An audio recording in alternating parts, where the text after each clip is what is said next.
you, but where I grew up, you can't say black, you can't say gay, you can't tell the truth. So I'm kind of saying that's what Yeah, I'm excited to be in New York because I recently came out. Yeah!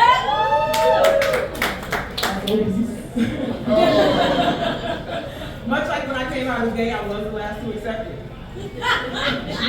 Somehow I just missed all the signs, you know. My whole life I've had this neck. My neck has always looked like a baby's thigh. I said that in the show last night and somebody said 18 to 24 months. And I said, hey, that's a little too specific. But I didn't know I was gay either, y'all. I didn't even pick out this haircut. The barber cut my hair according to how gay he thought I was. You need consent for this haircut, and it's bad because the barber is my brother.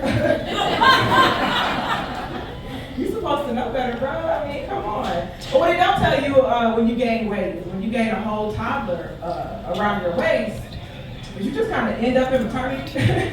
You don't even have to be pregnant. They just let you shop there. It is very inclusive.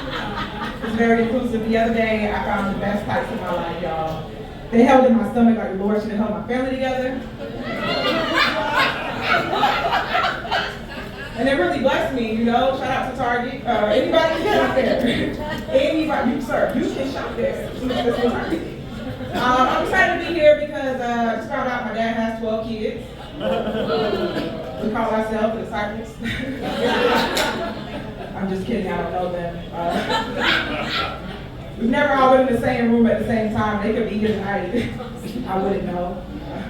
But no, seriously, we decided to do a family reunion on the very exclusive platform of Facebook Messenger. Maybe you've heard of it. It was very affordable, remote reunion. It was 12 boxes, matching t-shirts, line dancing. Everybody had the same neck. In fact, that was our DNA test.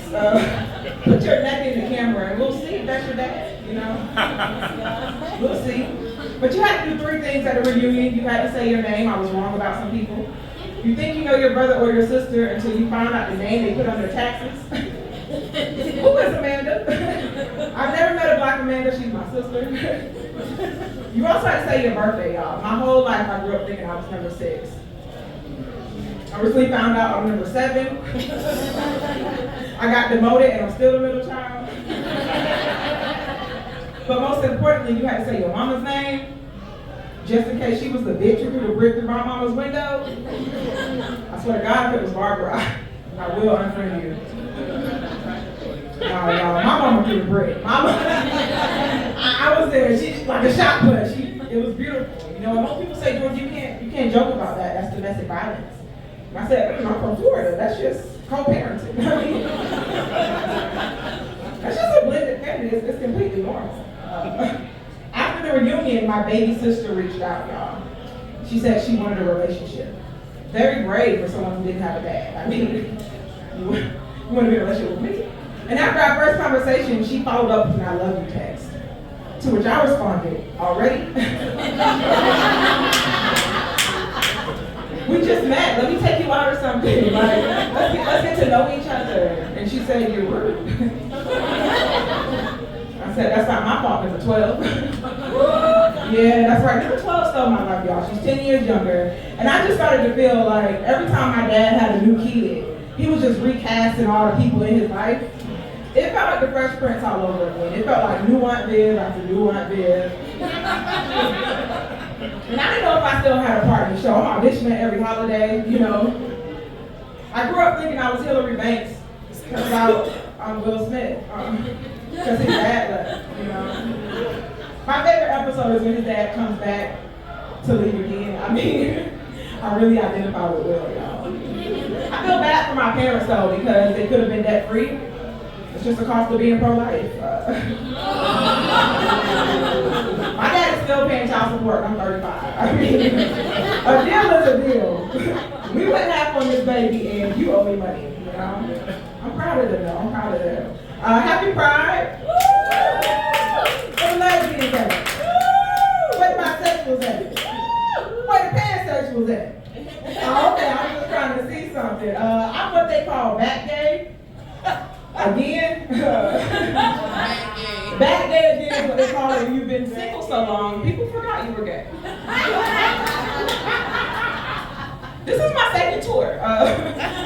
Thank y'all for coming. I first came out 10 years ago, and I started with my mom, and she completely acted like she never knew I was gay to begin with, which is weird because I left a lot of clues. And I was like, Mom, you don't remember the 4-page letter I wrote to the teacher in 7th grade? When I told her to leave her husband. That was gay. I got a summer job. I'm gonna take care of you and the kids. Leave them. I signed the letter anonymously, but somehow they knew it was me. Crazy. She wasn't even my teacher. She did leave them, y'all. It just wasn't for me. It just wasn't for me. When I came out to my dad, y'all, it was crazy because my dad's a pastor. I know. I buried him. So I came back to my dad, he said he had to pray, and he was gonna call me back. So I called him back 10 years later, and I came out again. This time he came to my house, got my holy oil, and tried to cast the devil out of me. Because nothing says housewarming like exorcism. You know? It's crazy because I immediately blocked him on the Bible app. It's like, you know you can do that, it takes 2 hours, but you can block people on the Bible app, all right? And this is for anybody who is LGBTQIA in here. You can love God and not talk to his people. For the sake of fellowship, protect your peace, okay? Y'all can have your own relationship, forget about them people. I feel like me and my dad could change the laws, so like once we finally come together, we could take his child support act and my student loan act and bring them together. You know, we could take care of a lot of debt that way. That's my plan. But my dad wants me to be a pastor, and I'm not sure that's a good idea. Y'all have heard my set tonight, so I'm really unsure about it. But I have been working on my first altar call. Can I try that on y'all? Yeah. Thanks, guys. This is for anybody who masturbates to Black artists on shuffle. Okay, it's over here. There's always one. There's always one. You got to be careful when you masturbate to Black artists on shuffle, because you never know when they have a gospel song in their catalog. Happened to me. I was playing Jasmine Sullivan. I asked Alexa to play Jasmine. I had no idea that my beloved Jasmine Sullivan had covered Joyful from Sister Act 2. And I was torn because there was no worship speed on the vibrator, so I don't know. I didn't know what to do with that. I don't know. It never happened to y'all. Okay, well, that's just fair warning. Y'all can use that anywhere. I want y'all to pray for my mom. There's nothing wrong with her. I'm just looking for a new emergency contact.